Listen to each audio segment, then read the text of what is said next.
Hey everyone, welcome back to the deep dive. So the big one, Apple's annual event, always a huge marker on the tech calendar, right? Well, it just wrapped up yesterday. And after, months of anticipation, all those Apple rumors flying around, the iPhone 17 lineup is officially here. And there's a lot of talk, especially about the iPhone 17 Pro Max. So our mission today, let's try and cut through all the noise. We're going to unpack what Apple's calling its most powerful and advanced Apple iPhone ever created, plus all the other ecosystem stuff they announced. This is really for you, whether you're already thinking about an iPhone trade-in, maybe just curious about where tech is headed, or, you just love those little aha tech moments. The event theme this year was awe-dropping. Kind of sets the expectation, doesn't it? Held Tuesday, September 9th, live from Apple Park. It really does. Mm. It was fascinating, I thought, wasn't just the phones.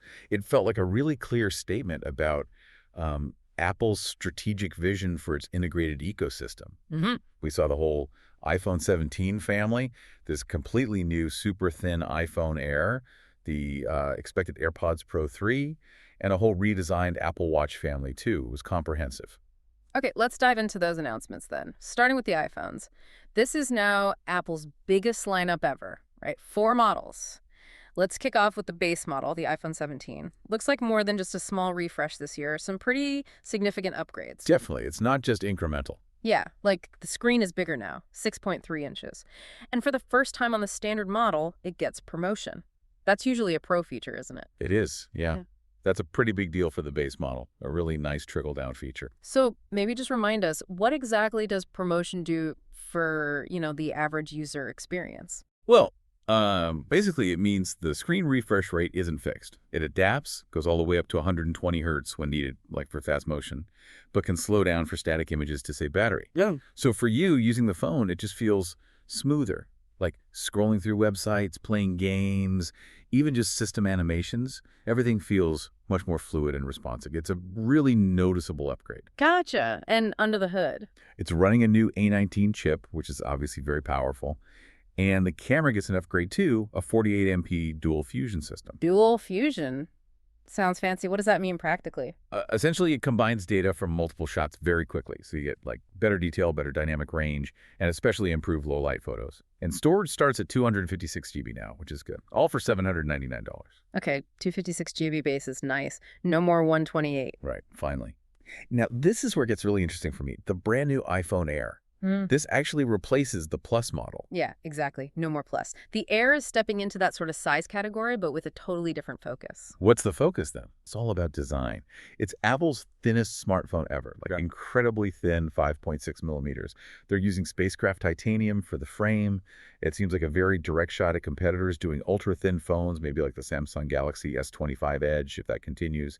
It's targeting users who really value that slinkness, that aesthetic. But is it powerful? Or is it just thin? Oh, no, it's powerful. Huh. It gets the A19 Pro chip, same as the Pro models, and a 6.5-inch Super Retina XDR display. So it's not compromising on core specs. Starts at $999. It's a really fascinating product strategy shift. A thin flagship, okay. Then there's the regular iPhone 17 Pro, the smaller flagship. Right. This one gets a new aluminum unibody design this year. And interestingly, it includes a vapor chamber inside for cooling. Vapor chamber. We'll probably come back to that with the Pro Max, but that suggests some serious performance, right? Exactly. It needs better thermal management. It also runs the A19 Pro chip, obviously, and the camera system. Triple 48MP fusion setup, again, but the big news is the zoom. It gets an 8x optical zoom. 8 times. Wow, that's a big leap. Starting price. $1,099 for the Pro. Okay, and that brings us to the top dog, the iPhone 17 Pro Max. The main focus today, this basically takes everything from the Pro model, but bigger screen, and crucially, Apple's claiming the longest battery life ever on an Apple iPhone. That's the headline feature for many, I suspect. Definitely. Okay, before we dive deeper into the Pro Max, let's quickly cover the dates. People will want to know the iPhone 17 release date schedule. Absolutely crucial info. So pre-orders, they kick off Friday, September 12th. That's this coming Friday. Set your alarms for 5 a.m. Pacific, 8 a.m. Eastern. Early start as usual. Yeah. Yep, and then they'll actually be available, so in stores and shipping out exactly 1 week later, Friday, September 19th. Right, and loads of people plan their upgrades around this. They're looking at iPhone trade-in deals, checking Verizon iPhone 17 offers, AT&T iPhone 17 pages, the whole cycle. So those dates are key. For sure. Okay, let's really zoom in now on the iPhone 17 Pro Max. Apple's clearly positioning this as the absolute pinnacle. Let's start with the design. It's got this brand new heat-forged aluminum unibody, which is interesting because that's a move back from titanium, which they used on the 16 Pro Max, right? It is, yeah, that immediately raises a question, doesn't it? Why switch back from titanium to aluminum specifically for the Pro Max? What are your thoughts? Is it about heat, cost, feel? It could be a mix. Aluminum actually dissipates heat very well, maybe even better in this specific unibody construction they've developed. Given the power inside, maybe thermal management was the absolute priority. And that ties into the vapor chamber you mentioned earlier. It's in the Pro Max too, obviously. This isn't new tech in the phone world, but it's about efficient heat spreading. So what does that mean for you, the user, especially if you're pushing the phone hard? It means the phone can run at its absolute peak performance for longer without throttling, without slowing down, because it's getting too hot. Think high-end mobile gaming, intense 4K video editing, tasks that really stress the processor. The phone should stay faster for longer and hopefully more comfortable to hold. Makes sense. And the camera bump design has changed too. They're calling it the Forge Plateau. Yeah, sounds like a marketing name for a redesigned camera module housing, likely integrated more smoothly into that aluminum unibody. Aesthetics, but maybe also functional for how the lenses are arranged. Okay, let's talk display. 6.9 inches, Super Retina XDR, but the brightness figure jumped out at me. 3,000 nits peak outdoor brightness. That sounds incredibly bright. It's huge. That's the highest number we've ever seen on an iPhone display. What's the real-world benefit? Just better viewing in sunlight. Pretty much, yeah. That's the main benefit of peak outdoor brightness. On a really sunny day, your screen should still be perfectly visible, really legible. Yeah. It also helps with HDR content viewing, making those highlights pop even more. And it still has promotion, the adaptive 120 hertz refresh rate. Oh, yes, absolutely. That's standard on Pro models now. Smooth scrolling, fluid motion. It's essential at this level. And they mentioned Ceramic Shield too, offering 3 times better scratch resistance. Right. Durability improvements are always welcome. Ceramic Shield was already pretty tough against drops, but improving scratch resistance, that's something users notice day to day. So, yeah, better durability overall. Okay, let's get to the heart of it. The A19 Pro chip, 3rd generation 3 nanometer tech. Apple's throwing around phrases like MacBook Pro level performance. Is that just marketing hype or is there substance there? Well, it's definitely marketing, but there's likely substance too. It's probably not about matching a MacBook Pro watt for watt in a benchmark. It's about the kind of tasks it enables in a phone form factor. What's really fascinating, I think, is the new GPU. Apple specifically highlighted integrated AI accelerators within the graphics processor. AI accelerator, so dedicated hardware for artificial intelligence tasks. Exactly. This chip isn't just built for raw speed. It's heavily optimized to run complex generative AI models directly on the device. On the device, not in the cloud. That's the key point. Things like advanced live translation, much smarter visual search, complex photo editing capabilities, they can happen right there on your iPhone. What are the benefits of doing it on device? 2 main things: privacy and speed. Your data doesn't necessarily have to go to a server, which is huge for privacy. And it's faster because there's no latency sending data back and forth. This is all part of that bigger Apple Intelligence push they announced earlier this year.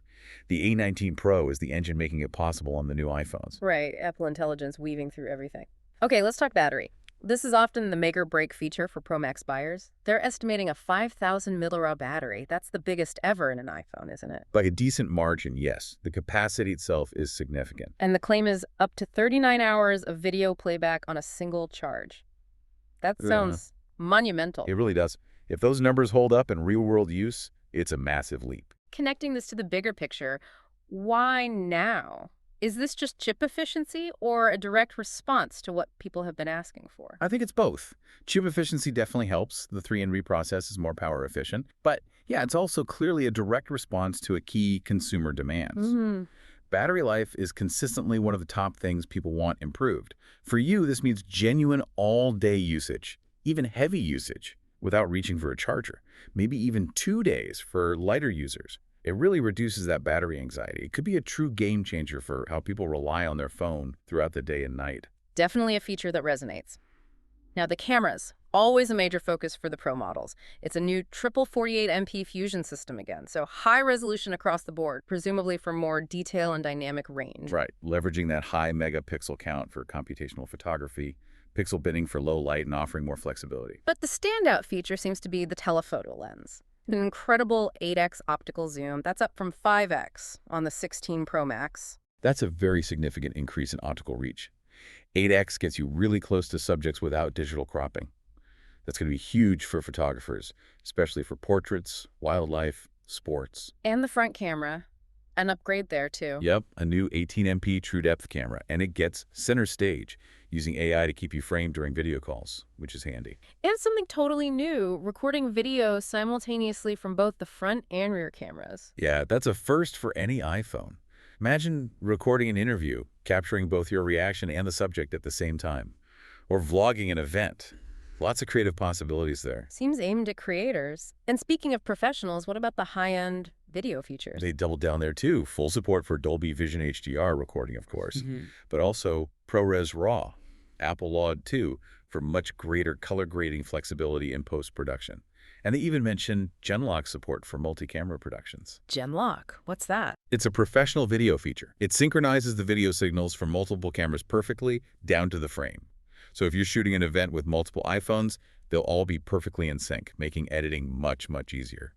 It really signals Apple pushing the iPhone 17 Pro Max as a legitimate tool for professional filmmaking. Wow. Okay, pricing and colors. We know people care about this. iPhone 17 Pro Max price starts at $1,199. That's for 256 GB. Same starting price as last year's Pro Max, which is interesting given the upgrades. Then it goes 512 GB for $1,399, 1 TB for $1,599, and then a new tier, 2 terabytes. Whoa. Yeah, 2 TB for $1,999, nearly $2,000 for an iPhone. That 2TB option, that's clearly targeting those pro video users shooting hours of ProRes RAW, or people who just want absolutely everything stored locally. It's definitely pushing into a very high-end, almost niche territory there with that price. Shows confidence, though. And the iPhone 17 Pro Max colors for both Pro models, actually. They listed deep blue, cosmic orange, and silver. Cosmic orange. That one seems to be getting some buzz online already. Yeah, bold colors often do. It's a nice change up from the more muted tones sometimes. So, stepping back a bit. We focused on the Pro Max, but how does this all fit together? You mentioned earlier this feels like a coordinated ecosystem refresh. Absolutely. It's not just, here's a new phone. It's about how all these pieces work together and strengthen that Apple ecosystem. Yeah. Think about the iPhone Air again. It's not just a thin phone, it's a strategic move. It targets a specific design-conscious market, competes directly with rivals like Samsung Galaxy ultra-thin flagships, maybe brings new users into the Apple fold who prioritized aesthetics. And despite being thin, it's still got the A19 Pro chip promotion. Exactly. They didn't skimp on the core experience. And Apple even introduced new accessories alongside, like tech-woven cases and crossbody straps, perhaps signaling a move away from fine-woven and leather, designed to complement these new Air and Pro designs. It's all part of the package. And what about the other announcements? AirPods and Watch. Right, briefly, the AirPods Pro 3 got a new H3 chip, which should mean better audio, better connectivity. But the big news there was heart rate tracking built into the earbuds. Heart rate tracking in your ears. Yeah, integrating more health sensors. And improved noise cancellation, naturally. Then the Apple Watch family got redesigned Series 11, Ultra 3, SE3, all boasting new health features, performance bumps. It's that continuous push on health and wellness integrated across devices. And that thread connecting all of this seems to be iOS 26 and Apple Intelligence, powered by chips like the A19 Pro. Precisely. That new AI platform, especially its focus on on-device generative AI capabilities, isn't just a software update. It's fundamental to Apple's strategy going forward. The A19 Pro and the iPhone 17 Pro Max and Air is the hardware enabling this new AI-driven ecosystem. It allows for these seamless, private, fast AI experiences that work across your iPhone, your watch, your AirPods, potentially your Mac too. What's the biggest challenge for Apple here rolling out this AI? I think it's maintaining that careful balance. Balancing powerful AI features with the user privacy promises they've always emphasized, and also just making it intuitive, making sure these AI features genuinely help you without feeling intrusive or overly complicated. That integration has to feel Apple-like, smooth and natural. And of course, they're doing this amidst really fierce competition. Samsung, Google, they're not standing still, especially with their own AI pushes. Apple's pricing strategy shows confidence, but the market is tough. Also worth noting, sort of behind the scenes, are those ongoing production shifts from China to India, That's a significant long-term strategy, Hmm. managing supply chains in a complicated global landscape.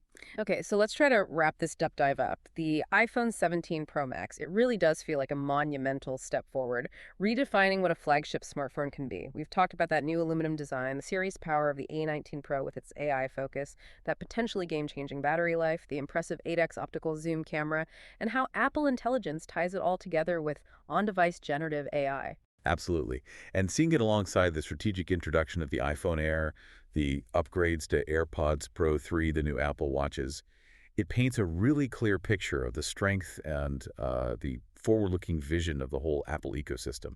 It's about that seamless integration. So, for you listening, if you're interested, the window to pre-order iPhone 17 opens very, very soon, Friday morning. And maybe this leaves us with a bigger question to think about.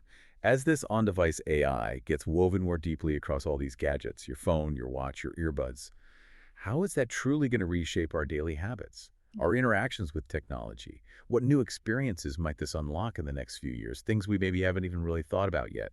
What does your personal connected future look like in this evolving AI-driven ecosystem?